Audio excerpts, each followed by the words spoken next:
Welcome sa Kalinga Pedalyo Vlogs. Magandang hapon mula dito sa bansang Italia ay binabati ko kayo ng magandang gabi sa Pilipinas.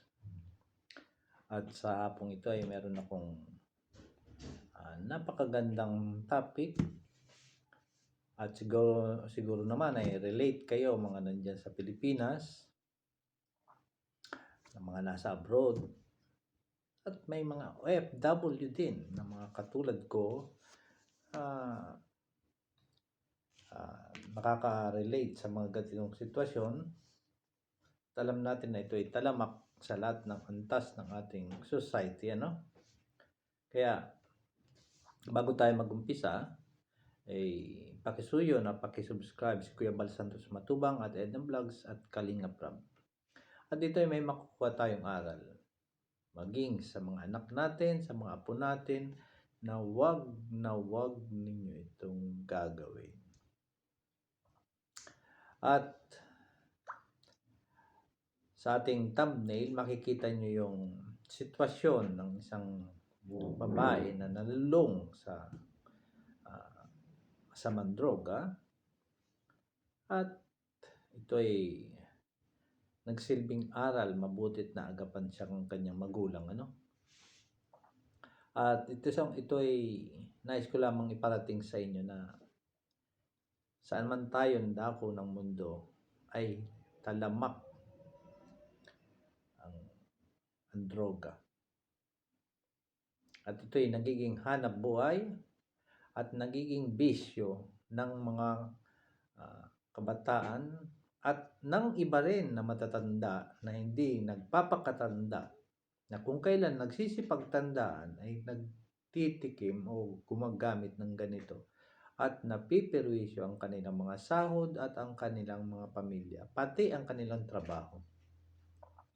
Kaya sa akin po ito'y isa lamang na bala na wag niyong titikman, dahil pag naumpisa nyo ito ay mahirap na malabasan, mahirap na makalasan. Kaya isang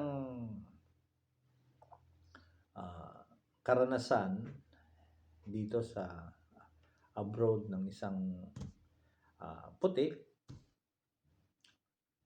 at sabi niya diyan sa thumbnail natin, nung nasa kaliwa siya, na sabi niya,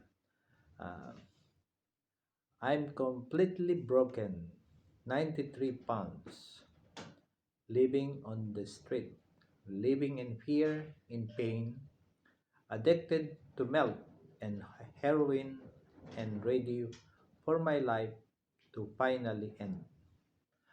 Sabi nga, nasira ang buhay niya at ready na siya hanggang mamatay, ano? Kaya sabi nga, in my whole heart, my mom took the picture when she went to rescue me. Yung picture na yun ay yung ng kanyang siya ay sakluluhan ng kanyang mama, yung nakita natin sa bandang kaliwa. At yan naman sa bandang kanan, sinasabi, I took this picture tonight, didn't care about the angles, but wanted to show my happiness. Yun, no? Nung naka-recover na siya, makikita natin yung kanan, bandang kanan, na makita nyo ang pagkakaiba na halos butot balat siya nung siya ay nagdodroga, at pagkatapos nito naman nang siya ay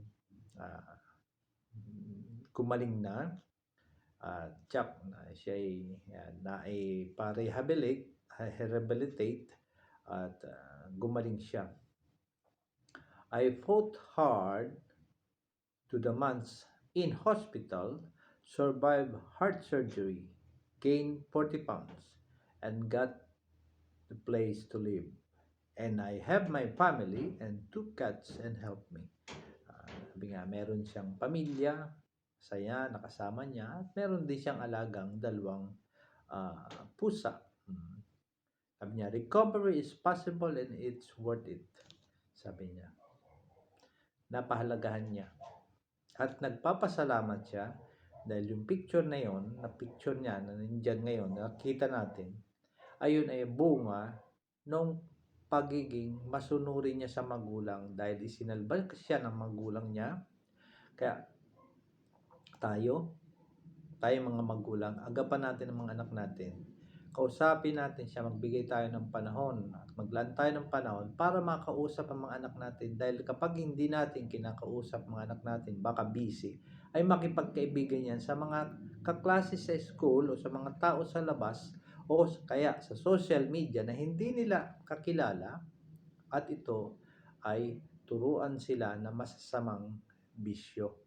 At bago natin malaman ay sila ay namamayat na at sila ay gumagawa na ng hindi mabuti para magkaroon lamang ng pera para panggastos sa kanilang bisyo. Anong aral para sa atin? Sabi nga, prevention is better than cure. Sabi nga, bilang isang kalingap, sabi nga, hindi ko masasabi na sa atin, sa mga kalingap sa Pilipinas o sa abroad, na may perpekto na kalingap. Maaring sigurado mayroong isa o dalawa, at hindi imposible na meron na may anak tayo o pwedeng tayo mismo ay biktima at ang kawalang alam at gumagamit ng ganitong masamang droga.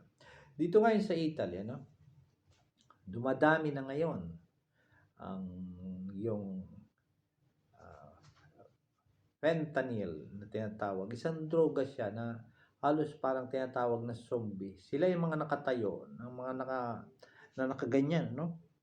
Na nakatayo, nakaupo, na halos isang droga na napakasama ang dating.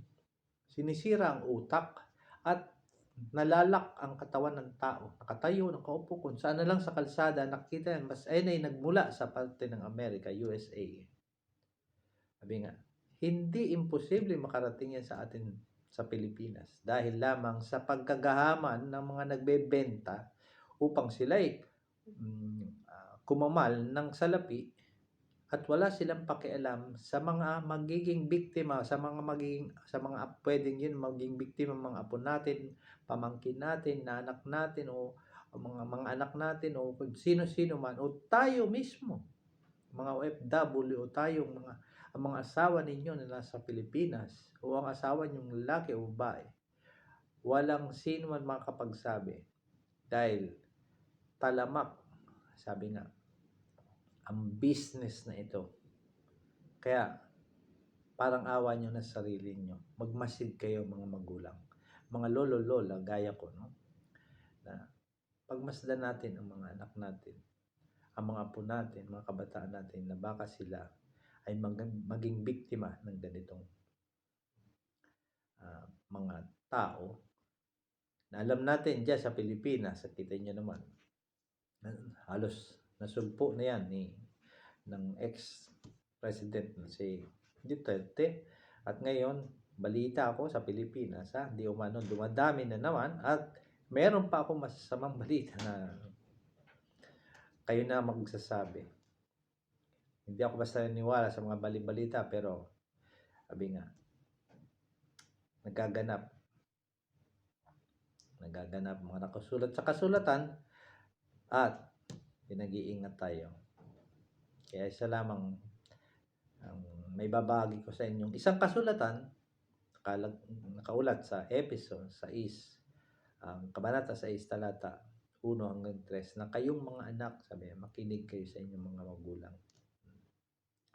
Napakalaga yun, pang hindi tayo mapariwara. Yun lamang po, isang maliit na paalala.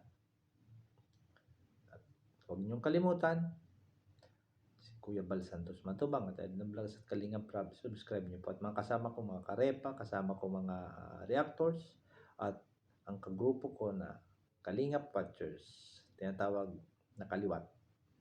Kaya, pumuli si Kalingap Ed Elia Vlogs mula dito sa bansang Italia. Magandang hapon.